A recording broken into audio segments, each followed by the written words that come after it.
ನಮಸ್ತೆ ಸ್ನೇಹಿತರೆ, ಇವತ್ತು ನಾವು ದ್ವಿತೀಯ BA ಇಂಗ್ಲೀಷ್ ಪರೀಕ್ಷೆಯ ಅಂತಿಮ ತಯಾರಿಯನ್ನು ಮಾಡ್ತಾ ಇದ್ದೇವೆ. ಈಗಾಗಲೇ ಪೋಯಟ್ರಿಯಲ್ಲಿರುವಂತಹ ಪದ್ಯಗಳ ಒಂದು ಸಾರಾಂಶವನ್ನು ತಿಳ್ಕೊಳ್ತಾ ಇದ್ದೇವೆ. ಇವತ್ತು ನಾವು ಒಜಿಮ್ಯಾಂಡಿಯ ಪದ್ಯವನ್ನು ನೋಡುವ. PB ಶೆಲ್ಲಿ ಅವರು ಬರೆದಿರುವಂತಹ ಒಜಿಮ್ಯಾಂಡಿ ಪದ್ಯವನ್ನು ನೋಡಿಕೊಳ್ಳುವ. ಈಗಾಗಲೇ ನಾವು ಉಳಿದಿರುವಂಥ ಯೂನಿಟ್ 1, ಯೂನಿಟ್ 2, ಯೂನಿಟ್ 3ರಲ್ಲಿ ಬಂದಿರುವಂತಹ ಎಲ್ಲ ಪದ್ಯದ ಸಾರಾಂಶವನ್ನು ತಿಳ್ಕೊಂಡಿದ್ದೇವೆ. ಅದೆಲ್ಲ ನಾನು ಪ್ರತ್ಯೇಕವಾಗಿ ವಿಡಿಯೋವನ್ನು ಮಾಡಿ ನಿಮಗೆ ಹಾಕಿದ್ದೇನೆ, ನೋಡ್ಕೊಳ್ಳಿ. ಪ್ಲೇಲಿಸ್ಟಲ್ಲಿ ಕೂಡ ಹಾಕಿರ್ತೇನೆ. ಹಾಗೆ ಜೊತೆಯಾಗಿ ಎಲ್ಲವನ್ನು ಕೂಡ ಒಂದೇ ವಿಡಿಯೋದಲ್ಲಿ ಬರುವ ಹಾಗೆ ಕೂಡ ನಿಮಗೆ ನಾನು ಅದೇ ರೀತಿ ಆ ರೀತಿ ಕೂಡ ಮಾಡಿ ಒಮ್ಮೆ ಹಾಕಿರ್ತೇನೆ. ಒಜಿಮ್ಯಾಂಡಿಯ ನೋಡ್ಕೊಳ್ಳೋ. ಒಜಿಮ್ಯಾಂಡಿಯದಲ್ಲಿ ಏನಿದೆ ಕತೆ ಎನ್ನುವಂಥದ್ದು 15 ಅಂಕಕ್ಕೆ ಕೇಳಿದ್ದಾರೆ. ಒಮ್ಮೆ 45ನೇ ಪುಟ ಸಂಖ್ಯೆಯಲ್ಲಿ ಇದೆ ನೋಡಿ. 45 ಪುಟ ಸಂಖ್ಯೆ ತೆಗೀರಿ. ಪುಸ್ತಕದ 45ರಲ್ಲಿ ಒಜಿಮ್ಯಾಂಡಿಯದ ಪದ್ಯ ಇದೆ. PB ಶೆಲ್ಲಿ ಅವರು ಬರೆದಿರುವಂತಹ ಒಜಿಮ್ಯಾಂಡಿಯಾದಲ್ಲಿ ಇಷ್ಟು ಪದ್ಯ ಇದೆ ನೋಡಿ. ಅದು ಯಾವ ಕಥೆಯನ್ನು ಹೇಳ್ತಾ ಇದೆ, ಏನು ಹೇಳ್ತಾ ಇದ್ದಾರೆ ಇದರಲ್ಲಿ ಅಂತ ಹೇಳಿದರೆ, ನಾವು ಒಜಿಮ್ಯಾಂಡಿಯದ ಕಥೆಯನ್ನೊಮ್ಮೆ ತಿಳ್ಕೊಳ್ಳುವ. ಈ ಒಜಿಮ್ಯಾಂಡಿಯ ಪದ್ಯ ಇದೆಯಲ್ಲ, ಇದು ಸೋನೆಟ್ನ ರೂಪದಲ್ಲಿದೆ. PB ಶೆಲ್ಲಿ ಅವರು ಬರೆದಿರುವಂತಹ ಒಂದು ಪದ್ಯ ಆಗಿದೆ. ಒಮ್ಮೆ ಪೋಯೆಟ್ ಪ್ರಯಾಣ ಮಾಡುವಾಗ, ಅವನು ಪ್ರಯಾಣಕ್ಕೆಂದು ಹೊರಡ್ತಾನೆ. ಎಲ್ಲಿಗೂ ಒಂದು ಪ್ರಯಾಣ ಮಾಡುವಾಗ ಒಬ್ಬ ಟ್ರಾವೆಲರ್ ಸಿಗ್ತಾನೆ. ಯಾರಿಗೆ? ನಮ್ಮ ಪೋಯೆಟಿಗೆ, PB ಶೆಲ್ಲಿ ಅವರಿಗೆ. ಪ್ರಯಾಣ ಮಾಡ್ತಾ ಇರಬೇಕಾದ್ರೆ ಒಬ್ಬ ಟ್ರಾವೆಲರ್ ಸಿಗ್ತಾನೆ, ಒಬ್ಬ ಪ್ರವಾಸಿಗ ಸಿಗ್ತಾನೆ. ಅವನು ತನ್ನ ಒಂದು ಹಳೆಯ ಜಾಗಕ್ಕೆ ಕರೆದುಕೊಂಡು ಹೋಗ್ತಾನೆ. ಯಾರನ್ನು? ನಮ್ಮ PB ಶೆಲ್ಲಿ, ಪೋಯೆಟನ್ನು, ನಮ್ಮ ಕವಿಯನ್ನು, ಲೇಖಕರನ್ನು ಅವರ ಒಂದು ಹಳೆಯ ಜಾಗಕ್ಕೆ ಕರೆದುಕೊಂಡು ಹೋಗ್ತಾನೆ. ಆ ಹಳೆಯ ಜಾಗ ಈಜಿಪ್ಟ್ ಆಗಿರ್ತದೆ. ಒಂದು ಹಳೆಯ ಜಾಗಕ್ಕೆ, ಈಜಿಪ್ಟ್ನ ಒಂದು ಹಳೆಯ ಜಾಗಕ್ಕೆ ಕರೆದುಕೊಂಡು ಹೋಗಿ ಅಲ್ಲಿ ಒಂದು ವಿಗ್ರಹವನ್ನು ತೋರಿಸ್ತಾನೆ. ಪ್ರಯಾಣ ಮಾಡ್ತಾ ಇರಬೇಕಾದ್ರೆ ಯಾರು? PB ಶೆಲ್ಲಿ, ಪೋಯೆಟ್, ಲೇಖಕರು ಪ್ರಯಾಣ ಮಾಡ್ತಾ ಇರುವಂತಹ ಸಂದರ್ಭದಲ್ಲಿ ಒಬ್ಬ ಟ್ರಾವೆಲರ್, ಒಬ್ಬ ಪ್ರವಾಸಿಗ ನಮ್ಮ ಲೇಖಕರಿಗೆ ಸಿಗ್ತಾನೆ. ಲೇಖಕರಿಗೆ ಸಿಕ್ಕಿದಂತಹ ಟ್ರಾವೆಲರ್ ಏನು ಮಾಡ್ತಾನೆ? ಅವನನ್ನು ಒಂದು ಜಾಗಕ್ಕೆ ಕರೆದುಕೊಂಡು ಹೋಗಿ ಅಲ್ಲಿನ ಒಂದು ವಿಗ್ರಹವನ್ನು ತೋರಿಸ್ತೇನೆ ಅಂತ ಕರೆದುಕೊಂಡು ಹೋಗ್ತಾನೆ. ಅದು ಅವನ ಹಳೆಯ ಜಾಗ ಈಜಿಪ್ಟ್ ಆಗಿರ್ತದೆ. ಅಲ್ಲಿ ಒಂದು ವಿಗ್ರಹವನ್ನು ತೋರಿಸ್ತಾನೆ. ಅದು ಬಾಡಿ ಇಲ್ಲದಂತಹ ಒಂದು ವಿಗ್ರಹ. ಅದಕ್ಕೆ ತಲೆ ಎಲ್ಲ ಇರಲಿಲ್ಲ, ಅಂದರೆ ಅದು ಹಾಳಾಗಿತ್ತು. ಆ ಒಂದು ವಿಗ್ರಹ ಬಾಡಿ ಇಲ್ಲದಂತಹ ವಿಗ್ರಹ ಆಗಿತ್ತು. ಅದು ಕಾಲುಗಳು ಮಾತ್ರ ಇತ್ತು. ಅದೊಂದು ಮರುಭೂಮಿ. ಈಜಿಪ್ಟ್ ಎನ್ನುವಂಥದ್ದೊಂದು ಮರುಭೂಮಿ. ಅಲ್ಲಿ ಒಂದು ಹಳೆಯದಾದ ವಿಗ್ರಹವನ್ನು ಆ ಪ್ರವಾಸಿಗ ತೋರಿಸಿ ಆ ಬಾಡಿ ಇರಲಿಲ್ಲ, ಅದರಲ್ಲಿ ಕಾಲು ಮಾತ್ರ ಮರುಭೂಮಿಯಲ್ಲಿ ನಿಂತಿತ್ತು. ತಲೆ ಕೂಡ ಇರಲಿಲ್ಲ, ತಲೆ ಕೆಳಗೆ ಬಿದ್ದಿತ್ತು ಮತ್ತು ಅಲ್ಲೇ ಹತ್ತಿರದಲ್ಲಿತ್ತು. ಆ ತಲೆ ಸಂಪೂರ್ಣವಾಗಿ ಹಾಳಾಗಿತ್ತು. ತಲೆ ಇಲ್ಲದಂತಹ ಕಾಲು ಇತ್ತು. ಆಮೇಲೆ ತಲೆ ಸ್ವಲ್ಪ ಕೆಳಗೆ ಇತ್ತು. ಅದು ಒಡೆದು ಹೋದ ಮುಖ ಮರುಭೂಮಿಯಲ್ಲಿ ಬಿದ್ದಿತ್ತು. ಮುಖ ಗಂಟು ಹಾಕಿದ ಮುಖ, ಆ ಒಂದು ಇದರಲ್ಲಿ ಇರುವಂಥದ್ದನ್ನು ಗಂಟು ಹಾಕಿದ ಮುಖ ಇತ್ತು. ಅದಕ್ಕೆ ಮೂರ್ತಿಯ ಬಗ್ಗೆ ಹೇಳುತ್ತಾನೆ. ಇಲ್ಲಿ ಪ್ರವಾಸಿಗ ಲೇಖಕರಿಗೆ ಮೂರ್ತಿಯ ಬಗ್ಗೆ ಹೇಳ್ತಾನೆ.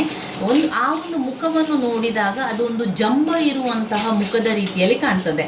ಆ ಒಂದು ತುಟಿ, ಆಮೇಲೆ ಗರ್ವದಿಂದ ನೋಡಿದಂತಹ ಕಣ್ಣುಗಳು ಆ ಮೂರ್ತಿಯಲ್ಲಿತ್ತು ಎನ್ನುವಂಥದ್ದು ಅಲ್ಲಿ ಕಾಣ್ತದೆ. ಅಲ್ಲಿ ಲೇಖಕರು ಹೇಳ್ತಾರೆ, ಈ ಒಂದು ಮೂರ್ತಿ ಗರ್ವದಿಂದ ಇತ್ತು. ಅದನ್ನು ಕೆತ್ತಿದಂತಹ ಶಿಲ್ಪಿ ಇದ್ದಾನೆ, ಸ್ಕಲ್ಪ್ಚರ್, ಅವನು ಕೆತ್ತಿದಂತಹ ಶಿಲ್ಪಿ, ಅವನ ಒಳಗಿನ ಮನಸ್ಸಿನಲ್ಲಿ ಆ ಒಬ್ಬ ರಾಜ ಯಾವ ರೀತಿ ಇದ್ದ ಎನ್ನುವಂಥದ್ದು ಬಣ್ಣಿಸುವಂತಹ ರೀತಿಯಲ್ಲಿ ಅವನ ಭಾವನೆಯನ್ನು ಆ ಮೂರ್ತಿಯಲ್ಲಿ ಅವನು ಕೆತ್ತಿದ್ದಾನೆ. ಆ ಕೆಳಗಡೆ ಬಿದ್ದಂತಹ ತಲೆಯಲ್ಲಿ ಜೀವ ಇಲ್ಲ, ಆದರೆ ಅಲ್ಲಿ ಭಾವನೆಗಳು ವ್ಯಕ್ತವಾಗ್ತಾ ಇದೆ. ಅಲ್ಲಿ ನಮಗೆ ಕಾಣಿಸ್ತಾ ಇದೆ ಆ ರಾಜನಿಗೆ ತುಂಬನೇ ಕೋಪ ಇತ್ತು, ಗರ್ವ ಇತ್ತು, ಅವನು ಅಹಂಕಾರದಿಂದ ಇದ್ದ ಎನ್ನುವಂಥದ್ದು ಲೇಖಕರು ವ್ಯಕ್ತಪಡಿಸ್ತಾರೆ. ಎಲ್ಲ ಫೀಲಿಂಗ್ಸನ್ನು ಕಾಪಿ ಮಾಡಿದ ರೀತಿಯಲ್ಲಿ ಇತ್ತು. ಅದು ಯಾರು ಮಾಡಿದ್ದು? ಶಿಲ್ಪಿ ಮಾಡಿದ್ದು. ಅಲ್ಲಿ ಬೇಸ್ನಲ್ಲಿ ಕೆಲವು ವಿಷಯ ಬರೆದಿತ್ತು. ಆ ಒಂದು ಸ್ಟ್ಯಾಚ್ಯೂ ಇತ್ತಲ್ಲ, ವಿಗ್ರಹದ ಕೆಳಗೆ ಕೆಲವೊಂದು ವರ್ಡನ್ನು ಬರೆದಿತ್ತು ರಾಜನದ್ದು. ಏನೆಂದು ಬರೆದಿತ್ತು ಅಂತ ಹೇಳಿದರೆ, ನಾನು ಒಜಿಮ್ಯಾಂಡಿಯ, ನಾನು ರಾಜಾದಿರಾಜ, ನಾನು ಸಾಮ್ರಾಜ್ಯವನ್ನು ಎಷ್ಟು ಒಳ್ಳೆಯ ರೀತಿಯಲ್ಲಿ ನೋಡಿಕೊಂಡಿದ್ದೇನೆ ಅಂದರೆ, ಈ ಎಲ್ಲ ರಾಜ್ಯ ನನ್ನದೇ. ನೀವು ಇಲ್ಲಿ ನೋಡ್ತಾ ಇರುವಂಥದ್ದು ಪ್ರತಿಯೊಂದು ಜಾಗ ನನ್ನದೇ. ನಿಮಗೆ ನನ್ನಂತೆ ರಾಜ್ಯಭಾರವನ್ನು ಮಾಡಲಿಕ್ಕೆ ಸಾಧ್ಯ ಇಲ್ಲ, ನಿಮಗೆ ನನ್ನಂತೆ ಬದುಕಲು ಸಾಧ್ಯ ಇಲ್ಲ ಅಂತ ಆ ಒಂದು ಒಜಿಮ್ಯಾಂಡಿಯ ಎನ್ನುವಂಥ ಆ ಒಂದು ವಿಗ್ರಹದ ಕೆಳಗೆ ಬರೆದಿತ್ತು. ಆದರೆ ಈಗ ಎಲ್ಲ ನಾಶ ಆಗಿದೆ, ಹೋಗಿದೆ. ಅವನ ಸಾಧನೆ ಎಲ್ಲ ಕೂಡ ಹಾಳಾಗಿದೆ. ಅವನ ಸಾಧನೆಯನ್ನು ನೋಡಿ ಎಂದಿದ್ದ. ಆದರೆ ಇಲ್ಲಿ ಎಲ್ಲ ಕೂಡ ನಾಶ ಆಗಿದೆ, ಮರಭೂಮಿ ಹರಡಿಕೊಂಡಿದೆ. ನನ್ನ ಸಾಧನೆ ನೋಡಿ ನಿಮಗೆ ನೀವು ಏನು ಮಾಡಲು ಸಾಧ್ಯವಿಲ್ಲ ಅಂತ ರಾಜ ಒಜಿಮಾಂಡಿಯ ಬರೆದಿದ್ದ. ನಾನು ಒಜಿಮಾಂಡಿಯ ರಾಜ ಅಂತ ಅದರಲ್ಲಿ ಹಾಕಿದ್ದ. It is about of ruin statue that has destroy ಆಗಿದೆ, ಅದನ್ನು ನಾಶ ಆಗಿದೆ. ಯಾವುದು ಆ ಒಂದು ಸ್ಟ್ಯಾಚ್ಯೂ. ದ ನೇಮ್ ಒಜಿಮಾಂಡಿಯಾ ಎನ್ನುವಂತಹ ರಾಜ ಅವನು ಮಾಡಿದಿರುವಂತಹ ಒಂದು ಇದಾಗಿರ್ತದೆ. ಇಲ್ಲಿ ನಾನು ಬರೆದಿರುವಂತಹ ಸಮ್ಮರಿಯನ್ನು ನೋಡ್ಕೊಳ್ಳಿ, ಇಂಗ್ಲೀಷ್ನಲ್ಲಿರುವಂತಹ ಸಮ್ಮರಿ. ಇಲ್ಲಿ ಒಬ್ಬ ರಾಜ, ಒಜಿಮಾಂಡಿಯಾ ಎನ್ನುವಂತಹ ರಾಜನ ಬಗ್ಗೆ ಇರುವಂತಹ ಪದ್ಯ ಆಗಿದೆ ಇದು. ಇಲ್ಲಿ ಇಂಗ್ಲೀಷ್ ಅವರು ಟೆಕ್ಸ್ಟ್ ಬುಕ್ಕಲ್ಲಿ ಕೊಟ್ಟಿರುವಂತಹ ಸಮ್ಮರಿಯನ್ನು ನೀವು ನೋಡಿದರೆ ನೋಡಿ, ಎನೋಟೇಟ್, ಪ್ರತಿಯೊಂದು ಪದ್ಯದ ಕೊನೆಯಲ್ಲಿ ಎನೋಟೇಟ್ ಬರೆದಿರ್ತಾರೆ. ಅದನ್ನು ಒಮ್ಮೆ ಚೆಕ್ ಮಾಡ್ಕೊಳ್ಳಿ ನೀವು. ಈ ಪದ್ಯದ ಅನಾಲಿಸಿಸ್ ಇಲ್ಲಿದೆ ನೋಡಿ, ಇಂಗ್ಲೀಷ್ನಲ್ಲಿರುವಂಥ ಅನಾಲಿಸಿಸ್. ಇದು ನಾನು ಬರೆದಿರುವಂಥ ಸಮ್ಮರಿಯಾಗಿದೆ, ಇದನ್ನೊಮ್ಮೆ ನೋಡ್ಕೊಳ್ಳಿ. ಇದು ಸಂಪೂರ್ಣವಾಗಿ ಒಂದು ವಿಗ್ರಹದ ಬಗ್ಗೆ ಇರುವಂಥದ್ದು. ಅದನ್ನು ತೋರಿಸಿದಂಥವನು ಒಬ್ಬ ಪ್ರವಾಸಿಗ. ಲೇಖಕರು ಪ್ರಯಾಣ ಮಾಡುತ್ತಿದ್ದಂತಹ ಸಂದರ್ಭದಲ್ಲಿ ಅವನು ಪ್ರವಾಸಿಗ ಕರೆದುಕೊಂಡು ಹೋಗಿ ಆ ವಿಗ್ರಹವನ್ನು ಲೇಖಕರಿಗೆ ತೋರಿಸಿರುವಂಥದ್ದು. ಕಾರಣ ಇಷ್ಟೇ, ಆ ಒಂದು ವಿಗ್ರಹದಲ್ಲಿ ಕೆಳಗೆ ಬರೆದಿತ್ತು ನಾನೊಬ್ಬ ರಾಜ ಅಂತ ಬರೆದಿತ್ತು. ಅದು ಲೇಖಕರಿಗೆ ತುಂಬಾ ವಿಶೇಷ ಮತ್ತು ತುಂಬಾ ಅದ್ಭುತ ಅಂತ ಅನಿಸಿದ್ದು. ಅವನು ಅಷ್ಟು ಸಾಧನೆಯನ್ನು ಮಾಡಿದ್ದಾನೆ. ಯಾವಾಗ? ಅವತ್ತಿನ ಕಾಲದಲ್ಲಿ, ಇತಿಹಾಸದಲ್ಲಿ ನೀವು ನೋಡಿದರೆ ಆ ರಾಜ ಒಜಿಮಾಂಡಿಯಾ ಎನ್ನುವಂಥ ರಾಜ ಅನೇಕ ಸಾಧನೆಗಳನ್ನು ಮಾಡಿದ್ದಾನೆ. ಆದರೆ ಇವತ್ತು ಆ ಸಾಧನೆ ಎಲ್ಲ ಕೂಡ ನಾಶ ಆಗಿದೆ. ಆ ಸಾಧನೆಯಲ್ಲಿ ಏನೂ ಕೂಡ ಇಲ್ಲ, ಎಲ್ಲ ಕೂಡ ಹಾಳಾಗಿದೆ. ಅವನ ವಿಗ್ರಹದಲ್ಲಿ ವಿಗ್ರಹವು ಕತ್ತರಿಸಿ ಹೋಗಿದೆ, ಕಟ್ಟಾಗಿ ಹೋಗಿದೆ, ಕೇವಲ ಕಾಲುಗಳು ಮಾತ್ರ ಇತ್ತು. ಲೇಖಕರು ಅದನ್ನು ನೋಡ್ತಾರೆ, ಆ ವಿಗ್ರಹದ ತಲೆಯ ಒಂದು ಭಾವನೆ ಯಾವ ರೀತಿ ಇತ್ತು ಅಂತ ಅದರಲ್ಲಿ ನೋಡಿದಾಗ ಲೇಖಕರನಿಗೆ ಅನಿಸ್ತದೆ.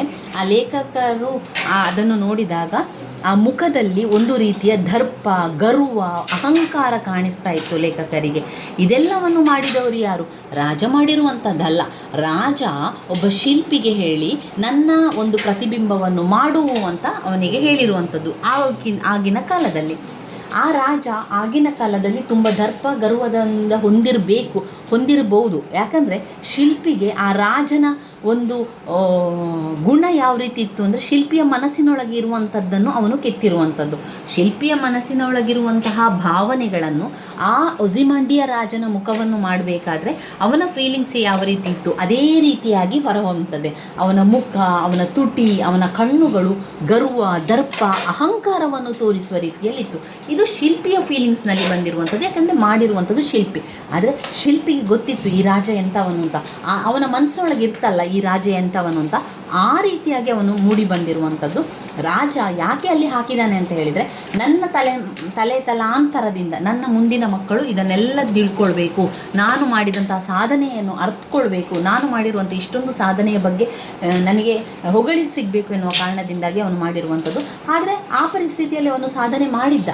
ಎಷ್ಟೋ ರಾಜ ಆಡಳಿತವನ್ನು ಅವನು ಮಾಡಿದ್ದ, ಯುದ್ಧಗಳನ್ನು ಮಾಡಿದ್ದ, ಯುದ್ಧದಲ್ಲಿ ಗೆದ್ದಿದ್ದ. ಮತ್ತು ಅವನು ಹೇಳ್ತಾನೆ, ನನ್ನಂತೆ ನಿಮಗೆ ಮಾಡಲಿಕ್ಕೆ ಸಾಧ್ಯ ಇಲ್ಲ, ಯಾರೂ ಕೂಡ ನಾನು ಮಾಡಿದಂತಹ ಸಾಧನೆಯನ್ನು ಮಾಡಲಿಕ್ಕೆ ಸಾಧ್ಯ ಇಲ್ಲ, ಇದೆಲ್ಲ ಕೂಡ ನಾನು ಸಂಪಾದಿಸಿದ್ದು. ಅವನು ಆ ಜಾಗವನ್ನೆಲ್ಲ ತೋರಿಸ್ತಾನೆ. ಈಜಿಪ್ಟ್ನ ಆ ಮರುಭೂಮಿಯ ಜಾಗದಲ್ಲಿತ್ತು ಆ ಒಂದು ವಿಗ್ರಹ. ಆ ವಿಗ್ರಹದ ಕೆಳಗಡೆಯಲ್ಲಿ ಬರೆದಿರುವಂತಹ ಸಾಲುಗಳು ಇರುವಂಥದ್ದು.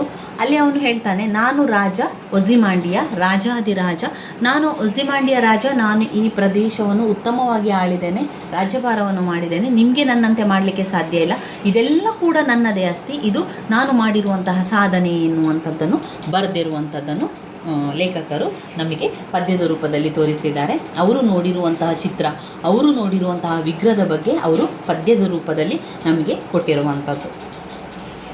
ಇದು ಇಂಗ್ಲೀಷ್ನಲ್ಲಿರುವಂಥ ಸಮ್ಮರಿಯನ್ನು ನೋಡ್ಕೊಳ್ಳಿ. ನೀವು ಅದನ್ನು ಸ್ಕ್ರೀನ್ಶಾಟ್ ತೆಕ್ಕೊಳ್ಬೋದು, ಅಥವಾ ನೀವು ಪಾಯಿಂಟ್ಸ್ ಬುಕ್ ಅಂತ ಮಾಡ್ಕೊಂಡಿದ್ರೆ ಅದರಲ್ಲಿ ಬರ್ಕೊಳ್ಳಿ. ತುಂಬ ಜನ ಕೇಳ್ತಾ ಇದ್ರಿ ನೋಟ್ಸ್ ಅಂತ ಇದೆಯಾ ಅಂತ.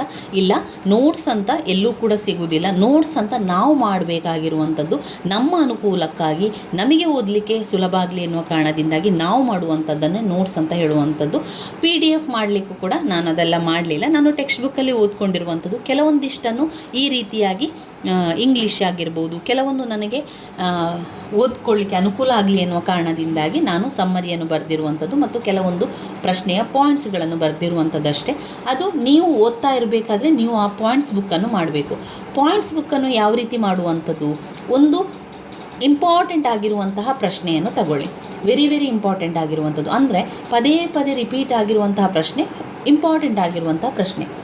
ಆ ಪ್ರಶ್ನೆಗೆ ಉತ್ತರಗಳನ್ನು ಪಾಯಿಂಟ್ಸ್ ರೂಪದಲ್ಲಿ ಬರ್ಕೊಳ್ತಾ ಹೋಗಿ. ಕೆಲವೊಂದಲ್ಲಿ ಪಾಯಿಂಟ್ಸ್ಗಳಿರ್ತದೆ, ಆ ಪಾಯಿಂಟ್ಸ್ಗಳನ್ನಷ್ಟೇ ಬರೀರಿ, ಆ ಪಾಯಿಂಟ್ಸ್ಗಳನ್ನು ಬಾಯ್ಪಾಠ ಮಾಡಿ ಕಲಿಯಿರಿ. ನಿಮಗೆ ಆ ಪಾಯಿಂಟ್ಸ್ ಬುಕ್ಕಲ್ಲಿ ಎಲ್ಲ ಕೂಡ ಪದೇ ಪದೇ ರಿಪೀಟ್ ಆಗಿರುವಂತಹ ಇಂಪಾರ್ಟೆಂಟ್ ಪ್ರಶ್ನೆಗಳನ್ನು ಬರೆಯುವುದರಿಂದ ನಿಮಗೆ ಪರೀಕ್ಷೆಯ ಸಮಯದಲ್ಲಿ ಅದು ತುಂಬಾ ಅನುಕೂಲ ಆಗ್ತದೆ, ತುಂಬಾ ಸುಲಭ ಕೂಡ ಆಗಲಿಕ್ಕೆ ಸಹಾಯ ಆಗ್ತದೆ. ಅದರಿಂದ ಪಾಯಿಂಟ್ಸ್ ಬುಕ್ಕನ್ನು ಮಾಡಿಕೊಳ್ಳುವಂಥದ್ದು. ಇಲ್ಲಿಗೆ ನಮ್ಮ ಒಜಿಮಾಂಡಿಯ ಪದ್ಯ ಆಯಿತು. ಇನ್ನು ನಾವು ನೋಡುವಂತಹ ಪದ್ಯ ಯಾವುದು? ಇನ್ನು 7ನೆಯ ಪದ್ಯ ಮತ್ತು ಕೊನೆಯ ಪದ್ಯ ಡೋವರ್ ಬೀಚ್.